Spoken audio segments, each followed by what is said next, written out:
merupakan salah satu kota ikonik yang memiliki sejarah panjang di Indonesia. Dengan banyaknya destinasi wisata dan kuliner yang terkenal dari warga lokal hingga turis mancanegara, kota yang terkenal dengan olahan lumpianya ini ternyata menyimpan berbagai macam permasalahan. Nah, pada video kali ini, kami akan membahas mengenai permasalahan banjir. Sebagai kota terbesar kelima di Indonesia, Semarang ini menjadi kota yang ternyata sering sekali terlanda permasalahan banjir. Permasalahan banjir ini bisa dikarenakan karena tiga hal. Yang pertama, karena adanya perubahan tata ruang yang terjadi karena akibat ulah manusia itu sendiri.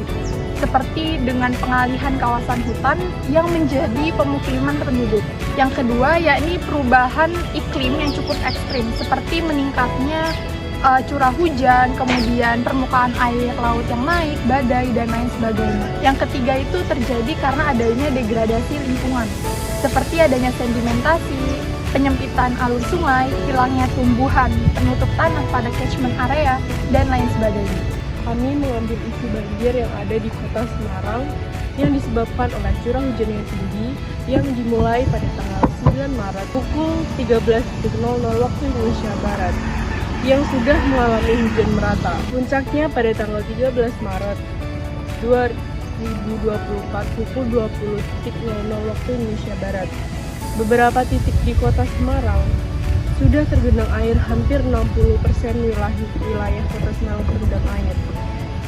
Imbasnya, beberapa kelurahan di wilayah kota Semarang menjadi banjir karena luapan sungai BKT dan BKB atau banjir kanal timur dan banjir kanal barat yang tidak cukup menampung debit air sehingga mengalami luapan air yang sudah tidak bisa menampung air kiriman.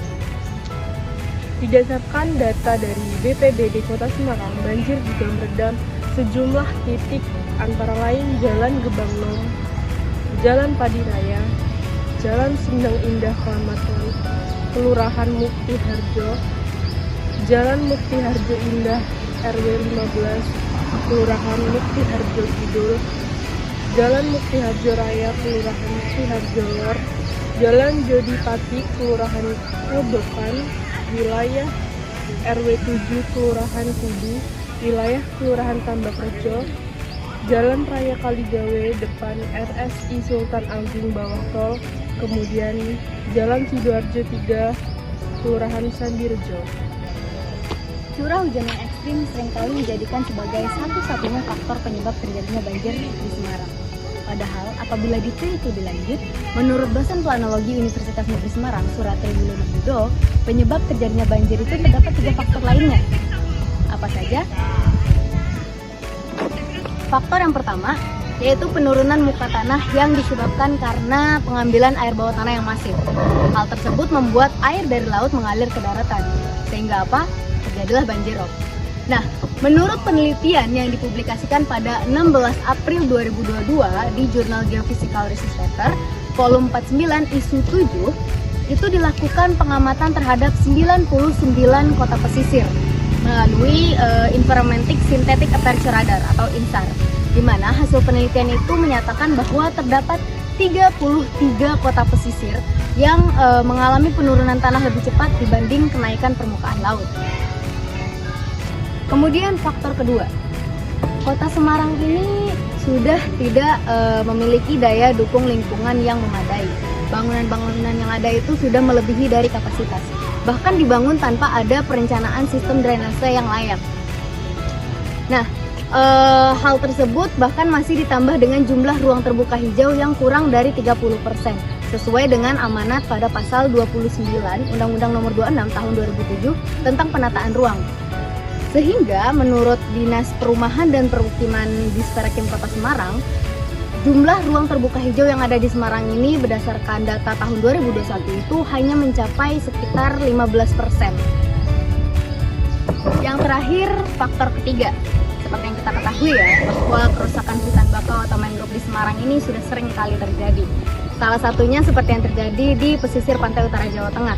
Hal tersebut membuat daerah resapan air itu terkurangi, sehingga hal tersebut memungkinkan terjadinya banjir.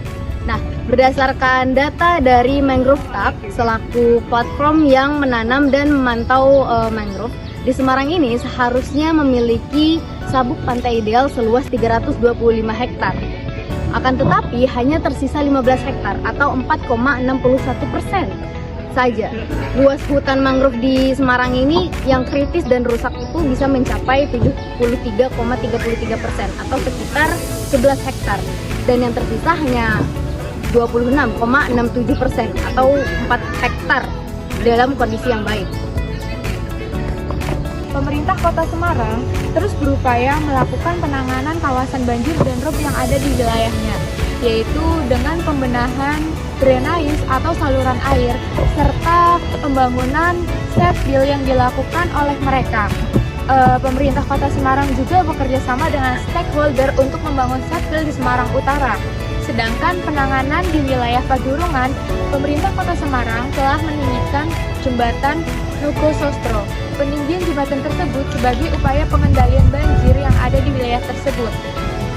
Dengan penambahan jumlah pompa serta menormalisasikan pembuatan saluran air menuju rumah pompa Tenggang Lancar di wilayah Logosari dan Mutiharjo.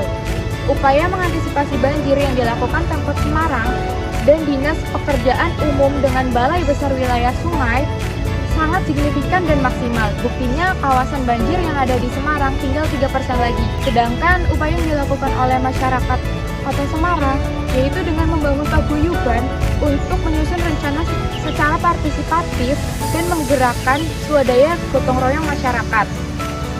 Kegiatan awal yang dilakukan oleh paguyuban ini adalah berusaha untuk menutup kawasan air di Kelurahan Panggulor dengan Sungai Kali Asin.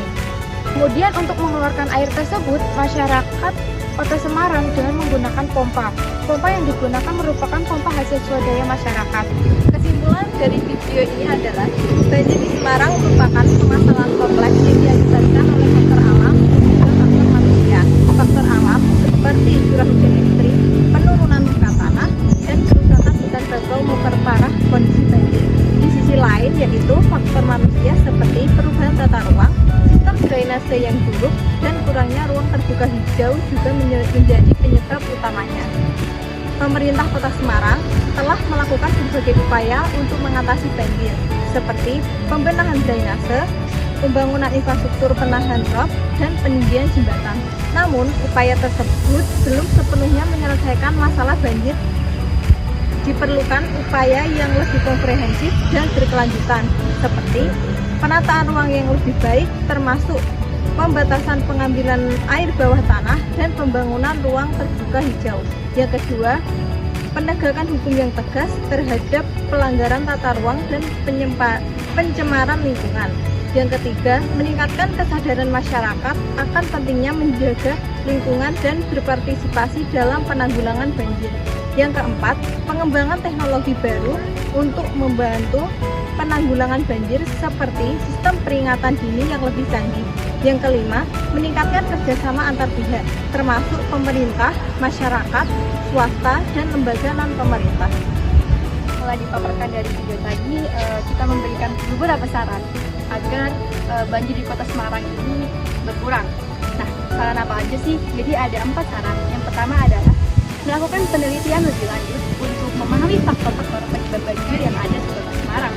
Kemudian yang kedua, meningkatkan edukasi dan pemberdayaan partisipasi masyarakat terhadap penanggulangan banjir di Kota Semarang ini. Kemudian yang ketiga adalah membangun budaya sadar lingkungan kepada masyarakat agar mereka lebih sadar terhadap lingkungan supaya banjir di Kota Semarang ini berkurang. Nah, yang keempat adalah mendukung upaya pelestarian budaya tanam bakau di pantai utara Jawa Tengah. Nah, dengan upaya bersama, harapannya banjir di Kota Semarang ini akan semakin berkurang.